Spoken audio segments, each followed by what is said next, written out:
আমাদের মোবাইলের ডিসপ্লেতে আমরা এমার্জেন্সি টাচ দিয়ে অনেক কিছু কাজ করতে পারবো। তো প্রথমে দেখাবো ডবল টাচ দিয়ে স্ক্রিন অন অফ করার বিষয়টা।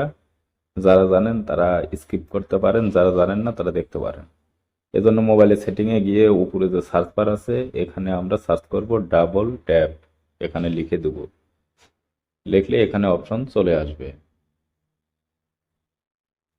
তো দেখতে পেলেন উপরে যে দুইটা অপশন আসছে। তো প্রথম অপশনে টাচ করে আমরা যে বাটনটি দেখতে পাচ্ছেন অন করা, এটা অবশ্যই অন করে দেবো। তারপর দ্বিতীয় এটারও একটা বাটন আছে, এটাও আমরা অন করে দেব। তাহলে যেটা হবে, স্ক্রিনে আপনার একসাথে দুইটা টাচ করলে আলো জ্বলবে, আবার একসাথে দুইটা টাচ করলে আলো নিভে যাবে। পাওয়ার বাটন ইউজ করতে হবে না।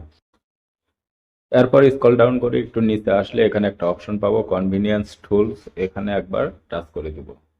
দেওয়ার পর এখানে দেখতে পাচ্ছেন জেনারেট, এখানে একবার টাচ করে দেব।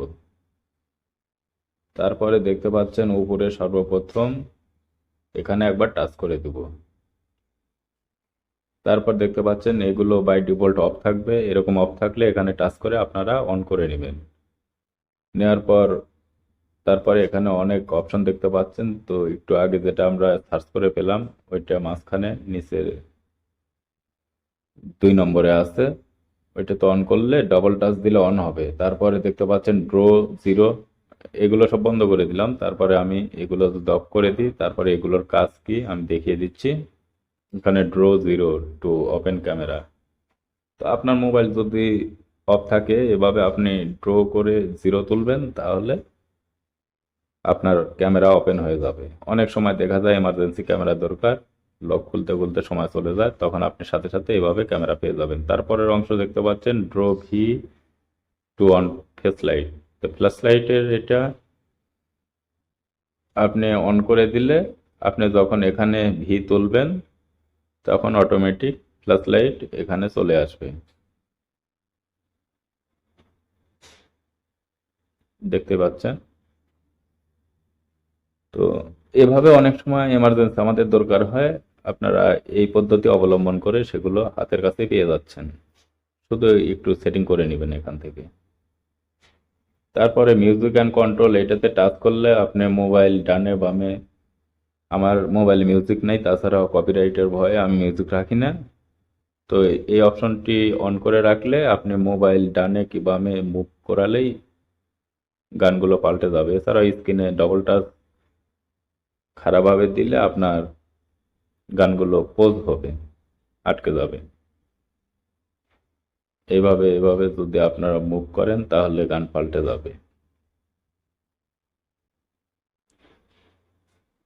তো এগুলো আমি জাস্ট দেখানোর জন্যই এই টিপসগুলো শেয়ার করছি। তারপরে একইভাবে আপনারা যদি আবার পূর্বের মেনুতে ফিরে যান, দেখতে পাচ্ছেন আবার একই নিয়মে আমি ওই সেটিংয়ে চলে আসলাম। আসার পর নিচে দেখতে পাচ্ছেন কিছু অপশন, এখানে আপনি অ্যাড করতে পারবেন, আরো নতুন কিছু ক্রিয়েট করতে পারবেন। সেজন্য অ্যাড অপশনে টাচ করার পর এখানে দেখতে পাচ্ছেন চিহ্ন দেওয়া আছে, এবং এই চিহ্ন অনুযায়ী আপনি অ্যাড করে রাখতে পারবেন বিভিন্ন কিছু। তো আমি দুই একটা দেখিয়ে দিচ্ছি, আপনারা চাইলে সেভাবে রেখে দিতে পারেন। তো ধরুন আমি একটা টাচ করে এখানে একটা অ্যাপ সেট করে দেব। আপনার পছন্দ অনুযায়ী আপনি যে কোনো একটা অ্যাপ এখানে রাখতে পারেন। তো আমি দেখানোর জন্য ধরুন প্লে স্টোর রাখলাম। তারপরে আবার অ্যাড অ্যাড জেনারেট, এখানে আবার আপনি এম, এখানে দেয়া আছে এম লিখলে যেটা আসবে সেই অ্যাপ আমি একটা দেখানোর জন্য দিয়ে দিচ্ছি। ধরুন ইউটিউব দিয়ে দিলাম। এখন যদি আরো অ্যাড করতে চাই তাহলে আপনি আরো অ্যাড করতে পারবেন, আরো অপশন আছে। এগুলো আপনার স্ক্রিনে আপনি টাচ করলেই এগুলো ওপেন হয়ে যাবে। তো প্লে স্টোরের জন্য আমি শুধু একটা আই সিলেক্ট করছিলাম, তারপরে ইউটিউব এম, এম তুলে দিলাম, ইউটিউব চলে আসলো।